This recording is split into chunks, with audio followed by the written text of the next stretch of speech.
Hello दोस्तों, आपका स्वागत है हमारे यूट्यूब चैनल पे, जहां हम कवर करते हैं प्रतियोगी परीक्षाओं की दृष्टि से महत्वपूर्ण करंट अफेयर्स। तो चलिए शुरू करते हैं पहले प्रश्न के साथ। रेलवे ने ट्रेन की टक्कर को रोकने के लिए कवच तकनीक की शुरुआत किस रेल मंडल से की है? तो ये रेलवे जोन है दक्षिण मध्य रेलवे जोन, जहाँ से इस कवच तकनीक की शुरुआत हुई है। इसका जो परीक्षण है तेलंगाना के सिकंदराबाद डिवीज़न के लिंगमपल्ली विकाराबाद सेक्शन के बीच में इसका सफलतापूर्वक परीक्षण किया गया 4 मार्च को राष्ट्रीय सुरक्षा दिवस के अवसर पर।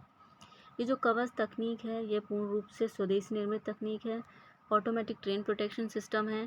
इसके तहत यदि एक ट्रैक पर 2 ट्रेनें आमने सामने से आ रही हैं तो कवच तकनीक ट्रेन की स्पीड को कम करके इंजन में ब्रेक लगा देगी। इससे ट्रेन की टक्कर को रोका जा सकेगा।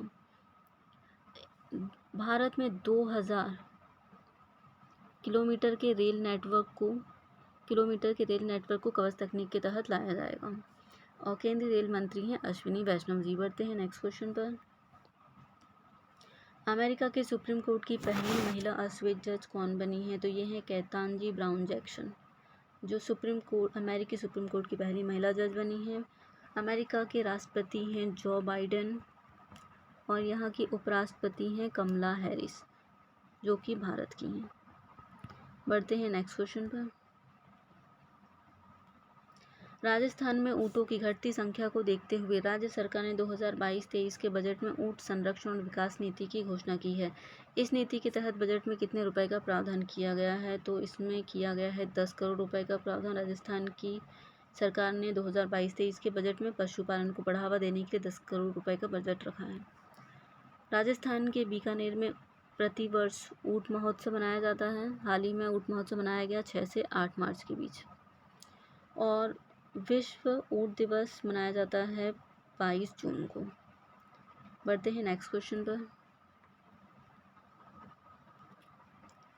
हाल ही में मेडागास्कर में एक उष्णकटिबंधीय चक्रवात आया है। इस चक्रवात का क्या नाम है? तो इसका नाम है इमनाती।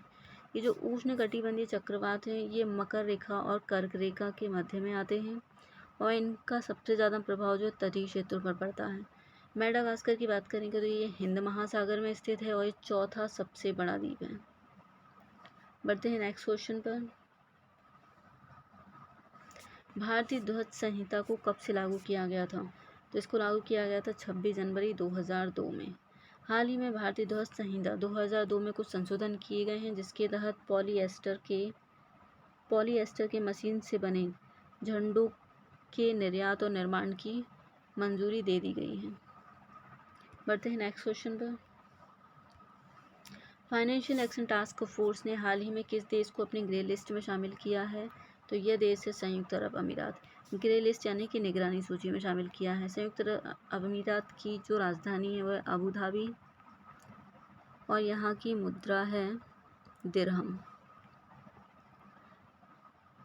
फाइनेंशियल एक्शन टास्क फोर्स की बात करें तो इसकी स्थापना G7 देशों के द्वारा की गई थी 1989 में फ्रांस के पेरिस में। बढ़ते हैं नेक्स्ट क्वेश्चन पर। 31वें दक्षिण पूर्व एशियाई खेलों की मेजबानी कौन सा देश करेगा? तो यह देश है वियतनाम। ये 2021 में होने थे 31वें दक्षिण पूर्व एशियाई खेल, लेकिन उस टाइम पे नहीं हो पाए थे, तो अब मई 2022 में इनका आयोजन किया जाएगा। ये जो दक्षिण पूर्व एशियाई खेल है इनका 2 वर्ष में आयोजन किया जाता है और 2023 के 32वें नंबर के जो दक्षिण पूर्व एशियाई खेल हैं इनका आयोजन कंबोडिया में किया जाएगा। बढ़ते हैं नेक्स्ट क्वेश्चन पर। भारत में राष्ट्रीय लिंग सूचकांक किस संस्था के द्वारा जारी किया जाएगा? तो यह संस्था है नीति आयोग। यह भारत में राष्ट्रीय लिंग सूचकांक जारी करेगा। नीति आयोग, इसका फुल फॉर्म है national institution for transforming India. इसकी स्थापना हुई थी 1 जनवरी 2015 में।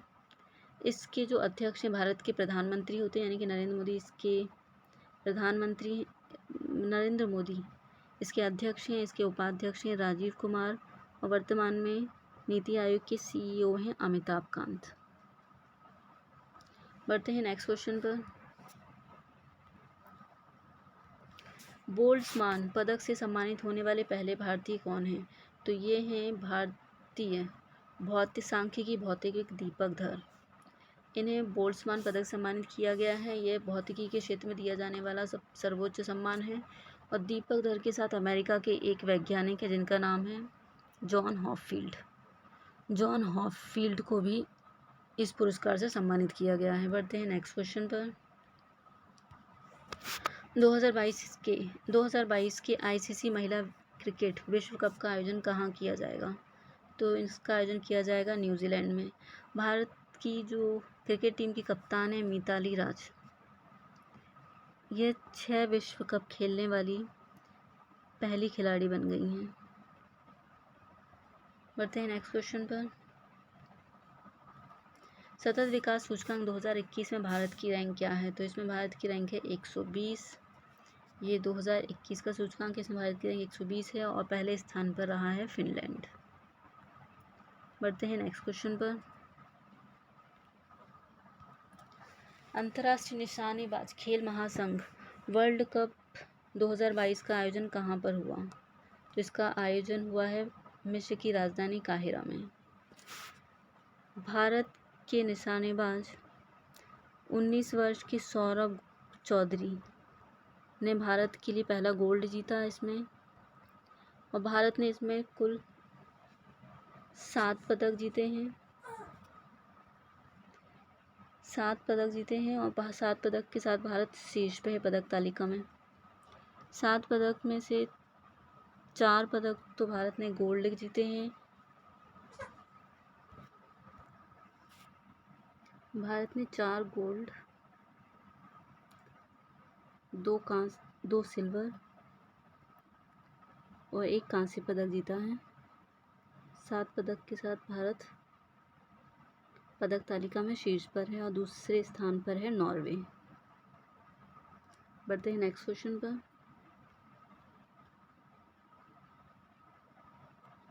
किस राज्य की सरकार ने पूरे राज्य को 6 महीने तक के लिए अशांत क्षेत्र घोषित कर दिया है? तो यह है असम। किसी भी पूर्वोत्तर राज्यों में यह अशांत क्षेत्र घोषित किया जाता है अफ्स्पा कानून के तहत, arm force special power act के तहत, जो कि 1958 में आया था। नेहरू सरकार के द्वारा ये अफ्स्पा कानून लाया गया था। इसके तहत किसी भी क्षेत्र को अशांत क्षेत्र घोषित किया जाता है। इसके अंतर्गत सुरक्षा बलों को विशेष शक्तियाँ दी जाती हैं। बढ़ते हैं नेक्स्ट क्वेश्चन पर। थेयम किस राज्य में किया जाने वाला नृत्य है? तो ये केरल का नृत्य है। इसे अनुष्ठानिक नृत्य भी कहा जाता है। केरल की राजधानी त्रिवेंद्रपुरम। यहाँ के मुख्यमंत्री है पिनराई विजयन और यहाँ के गवर्नर हैं आरिफ मोहम्मद खान। बढ़ते हैं नेक्स्ट क्वेश्चन पर। जापोरिझिया परमाणु ऊर्जा संयंत्र किस देश में है? तो यह है यूक्रेन में। बढ़ते हैं नेक्स्ट क्वेश्चन पर। स्टडी इन इंडिया मीट 2022 का आयोजन कहाँ पर किया गया? तो ये किया गया ढाका बांग्लादेश में। 2 दिवसीय study in meet in India 2022 का आयोजन बांग्लादेश में किया गया। इसका उद्देश्य है भारत में विदेशी छात्रों को शिक्षा के अवसर प्रदान करना। बढ़ते हैं नेक्स्ट क्वेश्चन पर। रूसी स्पेस एजेंसी का क्या नाम है? तो रूसी स्पेस एजेंसी का नाम है रोस्कोमोस। बढ़ते हैं नेक्स्ट क्वेश्चन पर। FMGL का पूरा नाम क्या है? तो इसका नाम है foreign medical graduate licence. Bharat सरकार के द्वारा इसमें कुछ परिवर्तन किए जाएंगे। इसके अंतर्गत विदेशों में मेडिकल की पढ़ाई करने वाले जो भारतीय छात्र हैं वो अब भारत में अपनी इंटर्नशिप और ट्रेनिंग पूरी कर सकेंगे। पहले ये नियम था कि जो भारत विदेशों में की फॉरेन यूनिवर्सिटी में मेडिकल की पढ़ाई करने वाले छात्रों को इंटर्नशिप भी और ट्रेनिंग वहीं पे करनी पड़ती थी, लेकिन अब इसमें परिवर्तन होने के बाद अब वो भारत में भी अपनी इंटर्नशिप को पूरा कर सकेंगे।